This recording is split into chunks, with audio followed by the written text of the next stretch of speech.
Okay, welcome to all of our today's attendance and especially welcome our today's great speaker, Hasa Kaluri from Australia, and our today's moderator, Professor Dr. Siamil Kafafi, our Honorable Continental Director of Oceania, and our Global Executive Director, Corina Susdia, and our another co-founder, Juan San Martin, our Director of IT, and all of our today's attendance. Dear, you know that most of our session we are conducting in Indian time evening, and we know that different types of country has different types of times, different time zone. So just for Oceania zone, we are arranging twice in a month a session. So I think this is our a session of uh, this is our session of Global Education Network for another time zone and especially for Oceania zone. And our today's topic is very important for us as educators. So, and our also our today's speaker is very great. So I think our today's session will very great. And I request to all of our attendance, please attend, please attentive in session from start to end. Thank you, our today's moderator. Just you can go ahead, dear Siam Mafi. Over to you. Okay. Thank you very much, Mahideen, for your introduction, and thank you for welcoming everybody. And Happy New Year! It's the first time to see you this year. Corina, please, would you like to say a word before I start introducing our lovely speaker? Thank you so much, my dear friend and collaborator and partner, Siham. A very lovely evening to all of you from Oceania, and warm welcome to our speaker of today, Miss Sacha Kaluri. It is very nice to see you again with us, Sacha. Most welcome to all of you. Thank you, Corina. God bless you. Well, Happy New Year to you, all of you. It's the first time to see you. And I would like to welcome you, yes, from Oceania. And we live in a totally different time zone, especially in New Zealand. So it is your morning, you're starting your day, and it is our night, we're ending our day. It is right now 9:45 at night. But still, we would love to be with you. And we are very honored today to have a lovely speaker, Ms. Sacha Kaluri, who is going to start for the year, the sessions for the Oceania. And as Mahideen mentioned, we do have a different time zone in order to be able to participate with you, because at your time zone, it's usually after midnight. So Sacha is going to be discussing a very important topic in the education field. She is an international motivational speaker, and she is also a best-selling author for the two worlds of your teenagers. On top of that, she is a radio host, and she has been awarded as the top 50 business leaders of Australia. So we are really, really lucky to have you with us, Sacha, and we're all ears and we're all excited to hear what you are going to share with us. The format of the evening is that Sacha is going to be talking for approximately about half an hour, give or take. And then afterwards, we are going to open the floor for any questions or any interactions, or if anybody wants to give maybe feedback or ask anything. And I believe that Sacha is more than happy to answer. Thank you very much. And I give the floor for you to Sacha to start. Hello, and firstly, thank you for having me as your first guest speaker. Happy New Year, everybody, and thank you for the Global Educational Network. Thank you so much for having me as the first guest speaker. I very much appreciate that. Am I able to share my screen right now? Am I able to do that? Let me. Yes, you are able, no problem. You are forward. and you can still see me. Is that correct? You can still see me? Yes, Sasha, we can see you, we can see your screen, and we can hear you. The technology is working. Perfectly. Fantastic. I'm glad.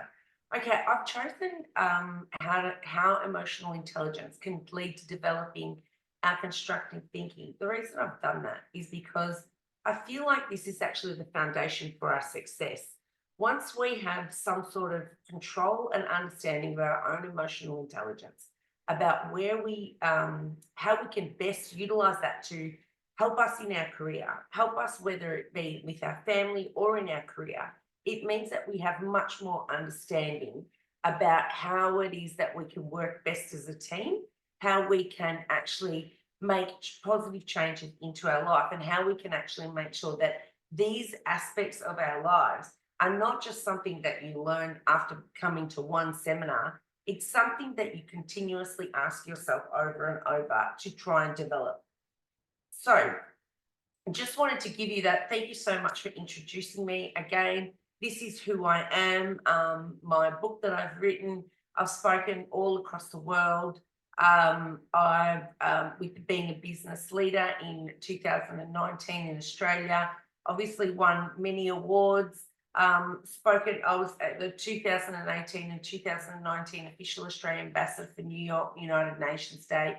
And I've been a radio host and TV show now for 5 or 6 years, and spoken in front of more than 1 million teenagers across my career. So it's a long thing of what I've been doing and speaking about these particular topics as well, just to give you a bit of an idea about who I actually am and what I do. So I wanted to give an idea of what actually emotional intelligence is. So I think there are many different dictionary meanings that emotional intelligence has. And really what it's about being able to do, it's about expressing our emotional intelligence. It's about expressing our emotions and who we are, what we believe in, what our values are, how we interpret them into the world, how we imagine the world can be, how we can actually understand empathy, sympathy, how we understand feeling sad, feeling good about ourselves, and connecting with people. It's all about the way that we communicate with people, as well as being our own body language and managing those emotional intelligence when all of these emotional, because we're all emotional beings, and being able to manage those emotions, because sometimes we get all of these emotions, and how is it that we actually challenge ourselves to be able to control ourselves in different environments, whether that be feeling guilt, feeling jealous, feeling a million different things within those aspects. So having the emotional intelligence is being able to understand the actual way that we're feeling, acknowledging the way that we're feeling. So by actually saying, being in this sort of situation makes me feel like this, I acknowledge this. I also now have the ability to understand it. I have the ability to be able to reflect back and look back and think, how is it that I gained this information from? How is it that I actually started to think like this? Why in these situations do I necessarily feel like this? And then how do I actually deal with it? So once those stresses come into our lives, how do I then communicate them? How do I then emphasize, overcome any kind of challenges? So these are the different meanings. And I love this, the capacity to be aware of, control, express one's emotion, and handle interpersonal relationships judiciously and empathetically. Okay. So this is where I love that. These are the terms that people use. I also know I love this. This is one of my absolute favorite ways of describing emotional intelligence. And this is by Dr. Murray Banks. He's a New York psychologist. And he would say this is now a term that has been used over 70 or 80 years now. And he says, knowing when to say something and saying it, and knowing when not to say something and not saying it. And we are put into those situations all the time. In moments where somebody says to us, how do I look? And maybe they don't necessarily look the right way, but you know that by saying that at that moment will hurt them. So you just say, yep, that feels great, and you make them feel good. Or knowing when to say something. So when you're actually seeing somebody who is feeling sad or needing to be pepped up, whether they are doing a great job or not, you actually pep them up and remind them to feel that they are worth it. They can do that. So knowing the difference, rather than actually saying, hey, you know, you're doing a really bad job, you're not getting there, you're not doing right, you're not there on time, you're not doing okay, and that actually bringing that person's energy down, we actually learn how to raise that person's energy. So then we have a look at constructive thinking. What is actually constructive thinking? This is the ability to have of what we refer to the cognitive productions of our own habitual thoughts. These are the way that we actually solve problems on a day-to-day basis. So normally I wake up, I feel like this, but then I'm faced with something and this actually then proceeds to make me feel something else, okay? What this means is, how is the outside world going to affect our emotions? So there are lots of the different things that happen in our world on a daily basis. So for example, tonight, I tried to log on, it was not working, things weren't going wrong, right? Having that control to be able to say, okay, I'm going to text message them, I'm going to let them know this. I know that this is a stressful moment, but I know that I can deal with it. I know that the people are going to understand that I'm not being late. I know that I can actually deal with that, rather than actually getting very, very worked up and getting stressed out. That is a pure example of somebody saying, this could actually be something that stresses somebody out. So what we do is we go back and we think to ourselves, okay, this environment of technology not working, am I going to allow that to affect how it might affect my insideness now?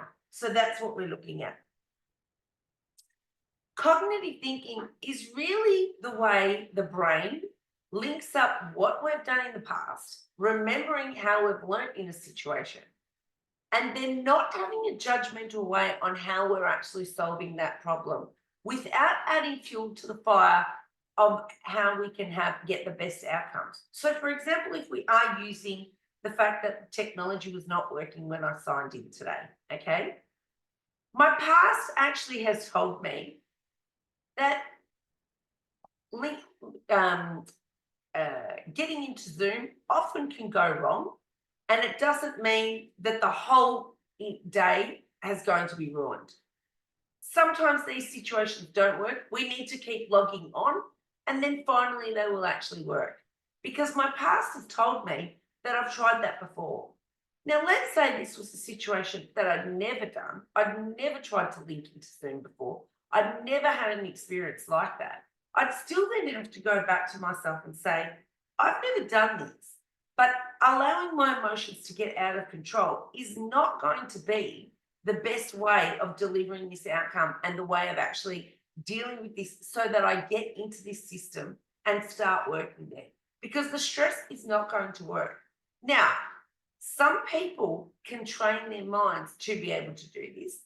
Some people can do it better in some situations. Some people are great at doing it at home, but not so good at doing it at work, or vice versa. But it's about being able to manage them, to be able to understand and process that in our mind, so that we actually get the best result for ourselves. Our last thing that we need to have is our final ingredient as far as working with our emotional intelligence and putting it together. And that is to have the ability to have resilience. So resilience is the capacity to recover quickly from difficulty or toughness. How fast can I spring back? Almost like if you think when you're outside exercising, a lot of the time it's not necessarily the exercise, it's the recovery time. How long does it take me to recover my breath back in order to start the next exercise? That's how they determine the fitness. So that's exactly what we're needing to do here. What's happening with ourselves emotionally? How quickly can I recover myself so that I can understand that this is not the worst thing that can happen? I can actually deal with that. I've gone back into the past and realized I've done this before. I can do this again, and then I get in front of it and I've dealt with that. Now, learning those things, these things take us a long time to be able to manage and get together. The benefit of working with, for myself, working with young people, is often these parts of us aren't so developed. When we're working in schools, we're working with young people. So we need to have some sort of understanding that they haven't learned to be able to link them up for many reasons. Firstly, their experience. And secondly, their brain hasn't developed enough to be able to have it all worked out, to know how it actually goes from one section to another. How do I learn from the past? Maybe they're doing on a daily basis new things that they've not experienced. So their brain is overworking that section. So they're not able to get into that resilience and tap in to say, I've done that before, I've not done this. When the brain is experiencing lots of these things on a daily basis, as a young person or a teenager would be, often they're not able to link them up quickly because their brain is very much also going, I need to slot that here, learning curve. I've done that today, that worked, that didn't work, go back onto that. I've never done this before. I'm doing 10 things. Sometimes a young person in high school could have experienced 10 things that they've never done, all before 11 a.m. Whereas as an adult, I've driven the same way to work, I've cooked the same breakfast, I've spoken to the same people, I've had the same kind of meetings. There's not necessarily been anything new. I now have to deal with resilience in one area. How do I deal with that in that sense? So we do need to have some sort of understanding that, especially with working with young people in schools, that it's going to be much more difficult for them to be able to navigate this world. So why do we need to learn these things? Why do we need to marry them up? And I guess the most important thing here is our own self-awareness. I say to young people in my seminars all the time, especially when I'm speaking, there are two people that are speaking and presenting right now. As I'm speaking to you, two people. Obviously, number one is myself as the presenter. But number two is the voice in your head. So everything that I say to you right now can only penetrate your mind through that voice. And if that voice is negative, telling us it can't do it, is feeling sad, is hungry, is stressed out, has a whole lot of stuff going on, no matter what I say, this information will not pass through. So as people, we need to listen to that voice and see where it's at. What's it feeling? What's it saying? How's it analysing it? How can I calm it down? And the best way of doing that is to make sure that you are your own best friend and you have your own self-awareness and understand that you're the most important person in your life forever. There will never be another greater person in your life, no matter what happens. Who you marry, how many children you have, there will never be anybody more important in your life that you need to get to know. And what we do is we start to notice things about ourselves. What makes us happy? What makes us cry? What makes us sad? What makes us stressed? What is it that we want to learn about when nobody's asking us to learn about? What is it that we are instantly gravitated to when we hear about that? When we walk past the TV and they're talking about something and we stop and we look? What are the kind of things that we follow on social media so that we can actually see them, so that we want to learn about them when nobody else is talking about them? What is it that when I speak about these topics, I light up? By understanding these things about yourself and starting to look at these topics, then what happens is you start to get to know yourself. You become on the journey of your own self-esteem, your own self-development. Then all of a sudden, it sparks you to get to know the best out of other people. See how people react, what it is that they do. Understand that. Have a clear thinking on being able to notice yourself and actually notice other people. Then what that does is when stress comes into your life, you instantly have a greater way of managing that.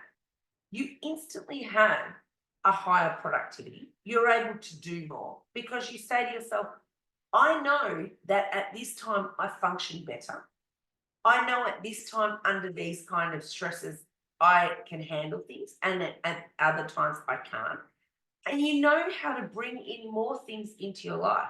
So, for example, if I started this presentation and I was tired, and I know that when I am tired, I am not a good person to be around, my brain doesn't function, then I need to make sure that I sleep better. I need to make sure that before I come on here, I've had a sleep, I've had some food, I've had some water, I'm feeling good about myself, so that then actively my mind, my brain, my words, who I am actually work better.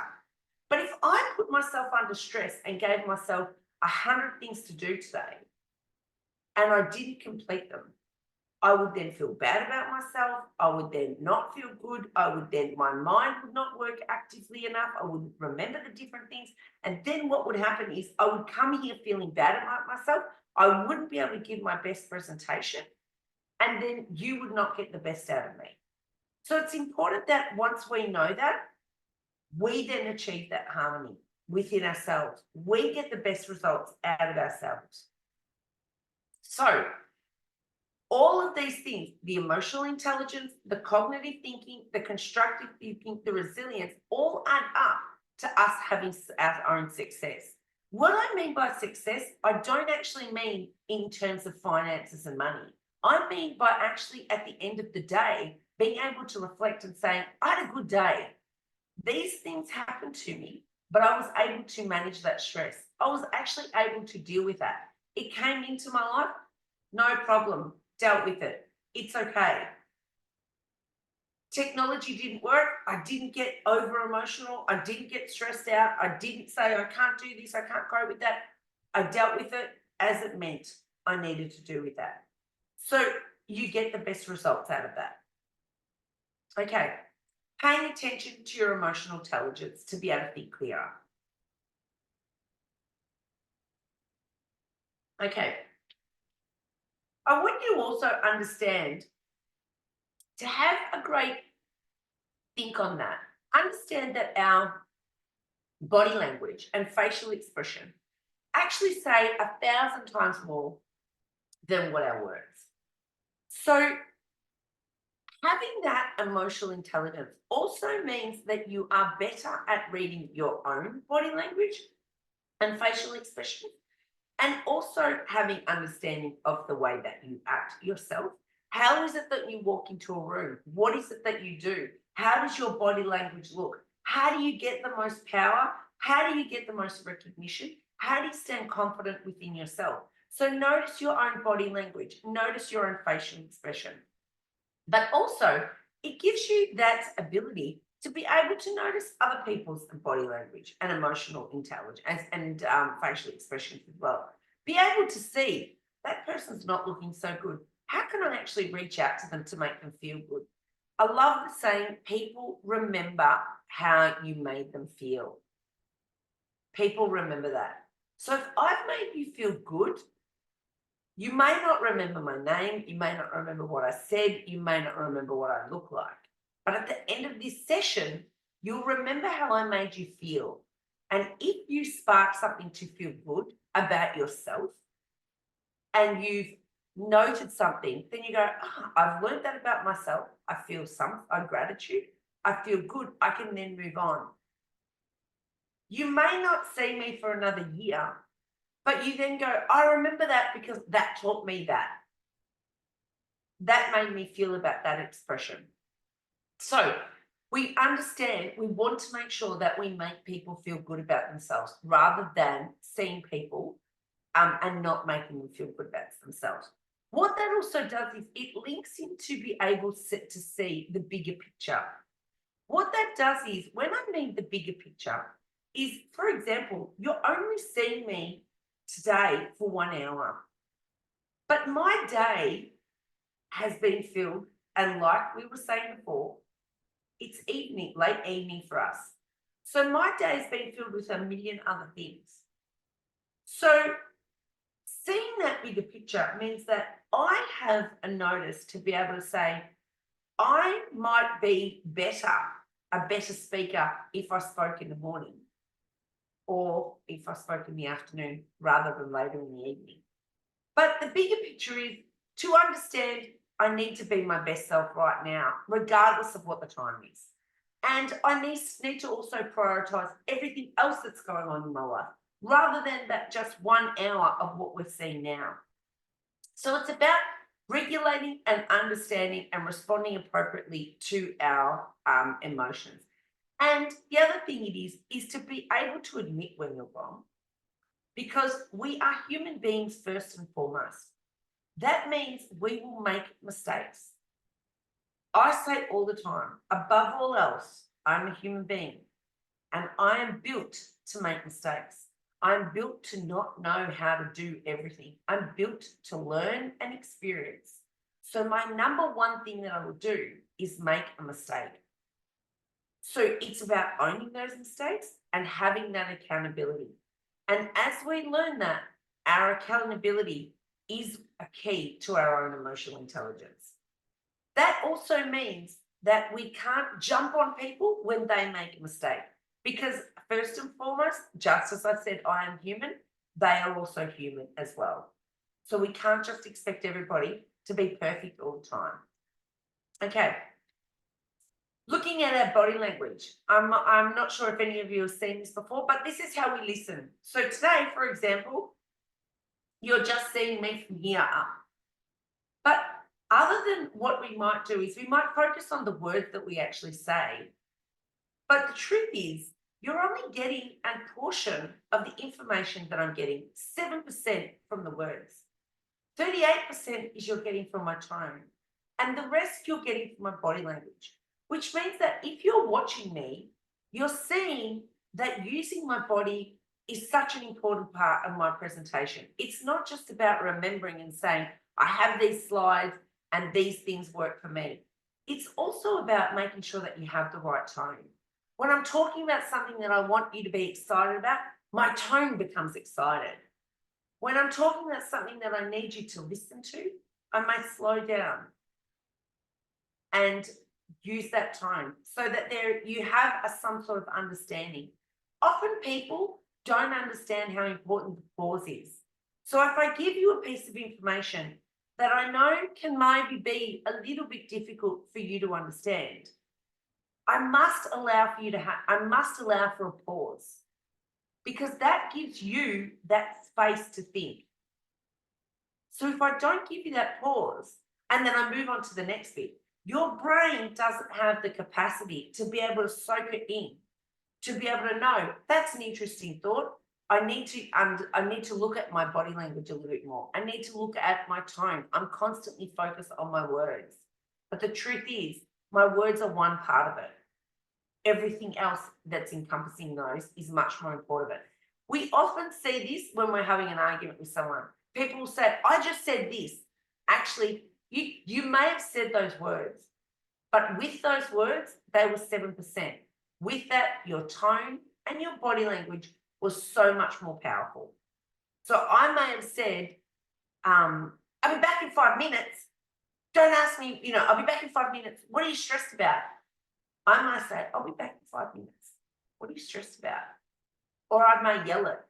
My body language will say one thing, my tone will say another. And so we cannot gaslight people on what their understanding is on what they're actually saying. Emotional intelligence and cognitive thinking gives us the ability to be able to think before we act, recognize our own emotions, taking time to reflect. That means we all need that space in our lives where often we maybe get in the car, do a mundane activity where you've done it 1,000 times, and you reflect back and you think about what you've done. And then that gives you the ability to be able to say, maybe that wasn't the best actions. Maybe I was wrong. How do I then come back from there? Maybe you're not able to see that straight away, but once reflecting, you're actually able to do that. That gives us a greater self-awareness. It also gives us a greater awareness of how listening is so much more important than just speaking. Often we think that we're just going to speak, but being the last person to speak gives us much more intelligence than being the first, because we've been able to hear other people's point of view. And that's then when we deliver something. That's when we use our empathy, our sympathy. We have our understanding from people. We are understanding people from different diverse backgrounds. We're understanding our own, even within our own circle of friends, groups, places that we work. So we're able to ignite from past experiences. Why would somebody be doing that? Once we listen, we have much more of an idea. We're able to read the room much more. We're understanding people's sensitivity. And then we understand when we can push and not push somebody's boundaries, because we can see how on what we've made that feeling from. It allows us the space when we've got that emotional intelligence and that cognitive thinking to have greater social skills and to also be much more motivated. How are we going for time? How are we going for time? Do we have much more time? Yes, Sasha, yes, go ahead. Oh, good, yeah, okay. Okay, so what you will find is, just by looking back, I want you to have a reflection on what can happen when there is low emotional intelligence in your life. Or again, if you're dealing with somebody who has low emotional intelligence, they will have much more conflict in their life and much more arguments, because they won't have listened, they won't have thought about the other person's point of view, they won't have taken accountability. They will have disconnecting relationships because it's too much to be able to see the other person's point of view as well as reflecting their own. The relationships that you have will have lower the quality in that relationship. That will mean that the depth of what you can speak about, how you can interact with people, will be less. There'll be poor emotional coping skills. So something will happen, they will stress out much faster and they won't be able to deal with it. Shorter relationships and shorter friendships. So if you notice somebody that has shorter relationships, they are in constant small relationships, or their friendships don't last long, and these things, that's because their emotional intelligence is much low. The longer these relationships last, the longer that we have those greater friendships, we're constantly learning from that, okay? They're critical thinking and they're critically thinking of themselves. They'll often put themselves down and others down, and they will have inefficient communication, which means that the way that you interact with them, people will walk away and not feel heard, and they won't be able to express themselves much either. Not be able to see other people's point of view, and blaming others and not taking responsibility constantly. I'm sure that we've all met people that are constantly saying, I'm having all of these bad things happen to me. Why is this happening? How do I then, and blaming the rest of the world, rather than actually going, I'm trying to understand why this is actually happening to me. Why am I bringing this into my life? Okay. What can happen on the flip side if you have extremely high emotional intelligence? It can often mean that when you're in a room and there's a lot of emotion and it's very intense, you can't let that go. So if, for example, you're in a room and there's an argument, you feel that so much more. You're not able to let that go, even if you're not involved in that.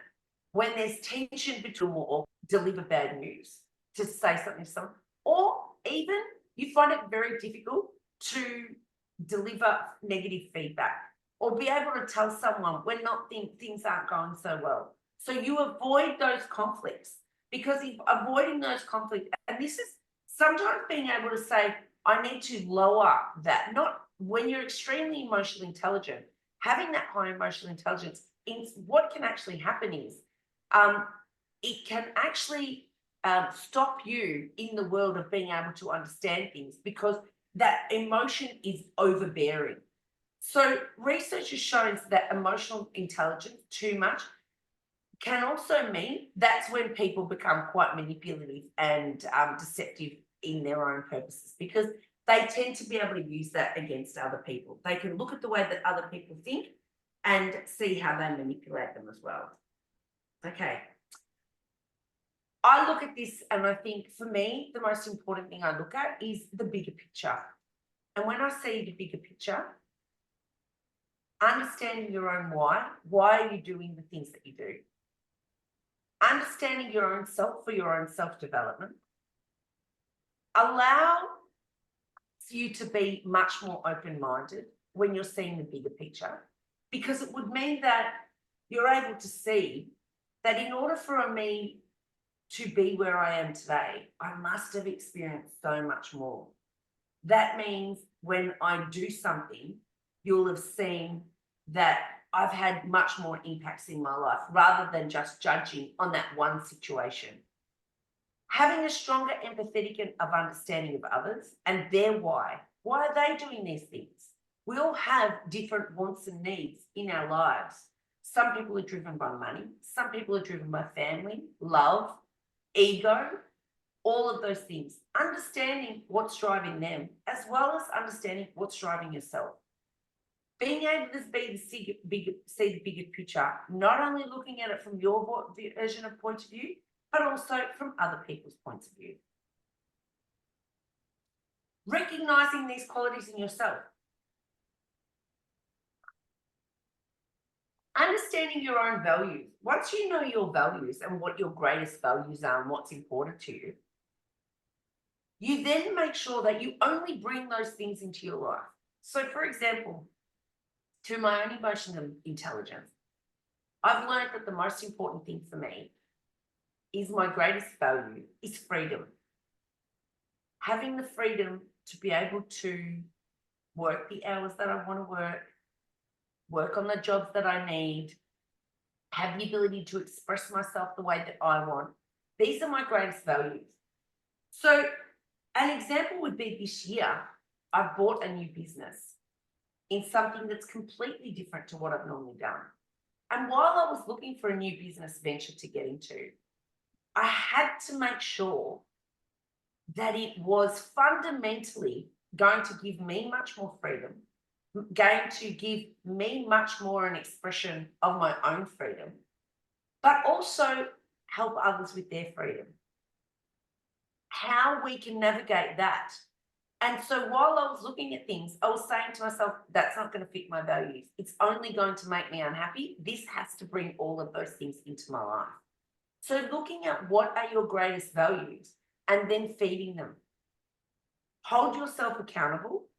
So saying, I will recognize I will do this and then do it. Being able to practice being calm. That means when situations are the most stressful, that you're able to almost sit back, relax, see the bigger picture, see what's going on, calm down. These aren't always going to happen because emotions get high. But if you understand them, they will work so much better. Being able to find the good in all aspects. The greatest gift I've given myself are two things. The number one gift is never caring about what anyone thinks. I don't have that weight on me, and it is the greatest amount of freedom I've ever given myself. That doesn't mean I don't try hard. I don't have an aspect of what I want people to understand and believe about me. But if I give my best and then you walk away and you don't feel that way about me, there's not much else I can do. And the other thing that I've given myself is the gift of gratitude, to be able to find gratitude in every single moment. Even the most horrific things, I can find the gratitude in. That's the way that I'm able to find myself. I love being able to find that gratitude because that does allow it to say, this happened for this reason, and I am learning from that right now. I'm able to respond with my own positive feelings and body language, and I have much better ability to have conflict resolution in what it is that I'm doing.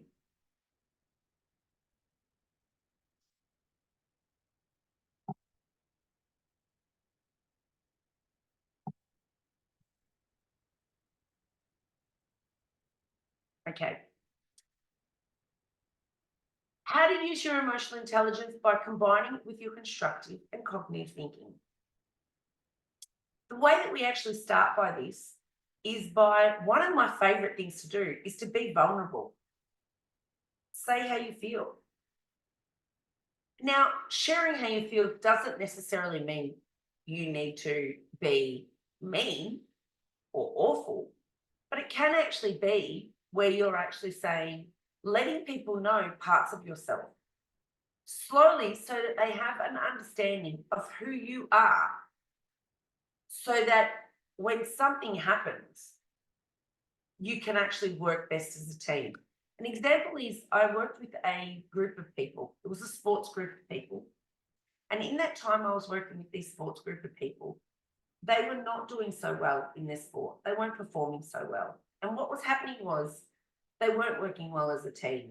The first thing that we started doing was every morning when these professional athletes would get together as a team, for the first hour, they would sit around talking and sharing about their lives. At the start, they started sharing small, insignificant things. This is who I am. This is the things that I did. Not much. But as days went on, very quickly, people started sharing different things about themselves. And there was one particular person that struck my memory.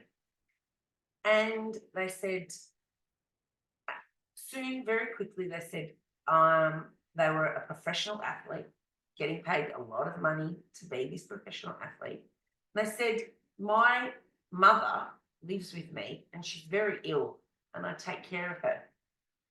And everybody was, oh, they had no idea that this person was doing that. And one particular day, and people would every day would say, how's your mum? What's going on? How are you feeling? And then this one particular day, they were having to play an important game.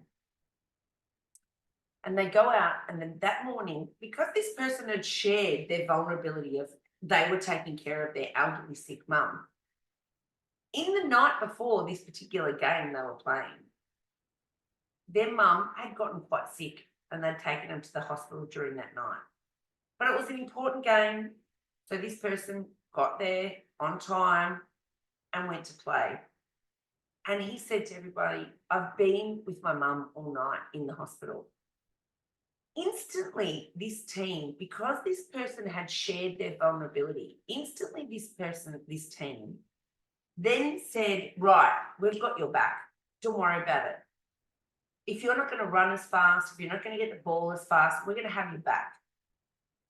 So if at the end, if they weren't sharing how they felt, if they didn't share their vulnerability, and at the end of that game, they performed quite poorly, people would say, you've been training all week, how come on game day you perform quite badly? And they would be attacking him. This guy has enough stress on his plate. He's been in a hospital all night with his mother. In fact, what they did was they held him up. So when he wasn't running fast enough, people were running behind him, or somebody got in quicker to get the ball and was doing that. Instantly, that whole team did much better on that day, even though they had a player that was one of their top players that was performing at their least. That's how important sharing our vulnerabilities and sharing how we feel and have actually taking somebody in with their vulnerability, what that means. It means that when somebody gives you that criticism, that you're able to be able to see and think, yeah, I didn't do that correctly. Yeah, I didn't put in as much effort. Yes, I did let that team down. Being able to see things differently. I look at this and say, being able to say yes and being able to say no are just as important. So I need to be able to say no because I can't do everything. But I need to be able to say yes because I want to make sure that I bring in great opportunities into my life.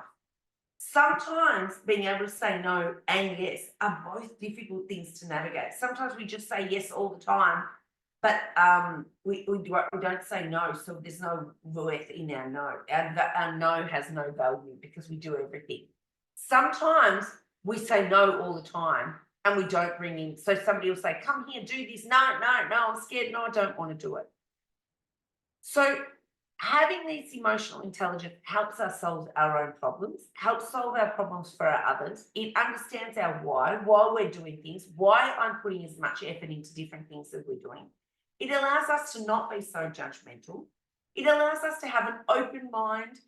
It also gives us the ability to pay attention and focus, to be able to sit back and listen, to say, how can I pay attention? What can I actually do when it's important for me to listen? How do I make sure that I prepare myself? If you're going into a seminar and you come in here, you've just had stress, you're hungry, you're not feeling well, you're tired, all of these things, then what I say, you're not going to be listening to too much because there's going to be a million other things going on. So how do I make sure that when I am going into a setting where I do need to pay attention, that I set myself up properly? Sometimes, for example, I do a thing where if I'm going into a meeting that is very, very important to me, I make sure that I meditate so that I'm very, very clear in my thinking. I was very lucky to get a meeting with the Prime Minister of Australia for the work that I was doing. And I was going into their office and I was in my hotel room, caught a taxi to the meeting. And the whole way in the meeting, I meditated. I think the taxi driver thought I was a little bit crazy because I was like, I need to center myself so that when I go in there, I only have 30 minutes. I need to make sure that I say everything that I need to say so that we are able to deal with the issue at hand. And I needed to be able to do that and not having stress, nervousness, all of those things. I needed to be able to do it in my best self. And that would mean that I needed to meditate to calm myself down to get the best self out of myself. Having boundaries so that people understand this is a point where you do not push me. That is a hard one to learn and to understand. And remember, I want you to be adaptable. So when things don't necessarily go to plan, it's life. We're humans. Things make mistakes. Things happen. But knowing, and this gives us, by having all of these, it actually means that we have the best ability to remember our, how we actually communicate with people and how we get the best out of other people. People with high cognitive thinking, they can stay in a greater attention span, process faster memories. They can have multiple things going on. So often people say women are like this. We can cook dinner, talk to our family, you know, have something going on in the background, doing whatever it might be, be on the phone, all of these things at the same time. And also pattern recognition. That's a really important one. And that can go into several different jobs. They love to play games, they visualize, they learn new things. They are really good at jigsaw puzzles and chess and different things like that. So just to look at this, it's not what happens to you, it's how you react to what happens to you. There are people that can have the smallest things happen to them and they fall apart. And there are people that have had the most biggest things happen to them and they have stayed strong. So again, it's not about the outside world, it's all about the inside world of you. How do we change our moods when things get too tough and we can't handle it? Exercise is great, music, meditation, laughter, and increasing your energy. And what I mean by increasing your energy is the greatest thing is when two forms of energy meet. Sometimes it can be around another person that increases your energy, that makes you feel good, talking about how you are, being around people that feel good, they increase your energy. That gives you the tool to be able to go out there, change your mood, to be stronger, to deal with the things that life has to hand you. Often what will happen is we have to bring these things into our lives. We have to. If you say it doesn't work, then you need to try a different form. What is it that we do to bring into our life that makes us change our mood to feel better about ourselves, right? Take home quality things is look at your own conflict resolution. How do you manage conflict? That will be able to tell how you actually manage your own emotional intelligence and cognitive thinking, how much being empathetic and non-judgmental you are in your life. Often I have people, because I'm in the education sector, They talk about, oh, all of these things that are new with young people and what's going on. And I say, is it affecting you personally? No. Then what are you worried about? What's the big deal? Don't worry about it. Okay? Let's not get so high in our emotions on things. That makes us have much more effective communication. We want to make sure that we are able to make sure other people feel heard and understood. And we give praise to others. Showing that, doing that, actually improves on our emotional intelligence as well. Large corporations are now understanding how important emotional intelligence actually is. We've now got with VaynerMedia, it's a group that I work with, they actually have a chief heart officer. That means they're understanding of ways that people can, all of this emotional intelligence, having people that they can go to speak to in their work environment to be able to deal with their own emotions, how that can actually be managed. People are seeing this is very important. If you're managing people's emotional intelligence better, you will actually get much more productivity out of people in the workforce. Thank you so much for your time, everybody.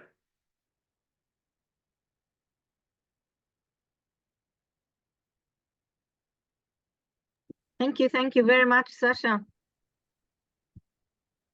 Hello, for your wonderful speech. Anybody would like to ask any questions? No? Okay. I would like to please say a few comments. I would like to thank you very much, Sasha, for talking a very wonderful topic. I liked especially how you linked the emotional intelligence concept with the constructive thinking, and how you gave us tips and examples in order to be able to have a higher level of self-awareness with our ways of thinking, with our emotions. I believe that it's extremely important to have successful communication in our life, whichever field we are working in, whether we are in the educational field or any other field or business. The word that resonates with me, because I do believe in it, that you mentioned, is that it's extremely important how you make the person feel, and that all of us always remember how the other person in the communication made us feel. I loved your figure where you were explaining the percentages, the pie chart, where you explained the percentages of the body language, the words, and also the tone of the voice, which brings me to your tone tonight was very clear, and your pace was very reasonable, so that we can catch up with all the wealth of information that you provided us with. And it's very interesting that the words were only 7% out of this big, huge pie chart. I totally agree with you about that, and stressing on the importance on the different factors on play here, and all the different ingredients and components that you shared with us that would help us to understand ourselves first through emotional intelligence, being aware of our own emotions, and also to be able to utilize the skill of critical and constructive thinking with the outcome of a very successful communication both ways. Thank you very much, Sasha, for a wonderful sharing with us tonight. Thank you so much. And if anybody would like to connect with me, I know that I'm on LinkedIn. You've got my name, Sasha Kaluri, or also on Instagram. If anybody's on Instagram, please look me up on Instagram, send me a request. You're more than welcome to connect with me, ask me questions, direct message me, stay connected with me. I'm always posting different things about how to feel good about yourself, how to get the best out of yourself. I think when we're at our best selves, it's much easier to work with us. It's much more fun. I mean, that's what life is all about. We want to get the best out of people. It's not about being so serious all the time. It's about having a great environment that we work in and people connecting with each other and seeing that above all else, we are human beings, and human beings are built to make mistakes. So we must, allow people to do that. And, I say to people all the time, when you see a baby learning to walk, a toddler learning to walk, what do? They take those first steps and then they maybe hold onto a chair or they do something and then they fall down and we laugh. But what do we do? And then they get back up again and they take a few steps and then they fall again. And what do we do as adults? We go, come on, come on, come on. And we get them all excited and we encourage them. And they may do this 2 or 3 times. Do we turn around and say to them, no, stop walking. You're never going to learn how to walk. We encourage them. And that's what happens is once we grow up, somebody makes a mistake and we instantly get on top of them and we instantly make them feel like it's not good enough, rather than actually encourage them. How do we get the best out of them? Because once, just like that, we don't say to that child, you'll never walk, let it go. We know by encouraging them, they'll soon learn to walk. And that's the same process, the same formula with everything that we need to do. So I guess, remembering that we are human above all is the most important thing. Thank you, Sasha. I totally agree with you. We actually learn from our mistakes. Mistakes are very valuable. Yes. Very valuable. But yet, as adults, mistakes, because the minute we make mistakes, people are just on top of us, like we've done something shocking, and we need to allow young people to make mistakes because that's when they will learn their greatest. Thank you. I would like also to remember everybody, please, to fill the form. Please, if you did not notice, we have put the form, the attendance form for you on the chat. So if you please, because your attendance, you will get your certificate. If you do not fill the form, you will not be able to get your certificate of attendance.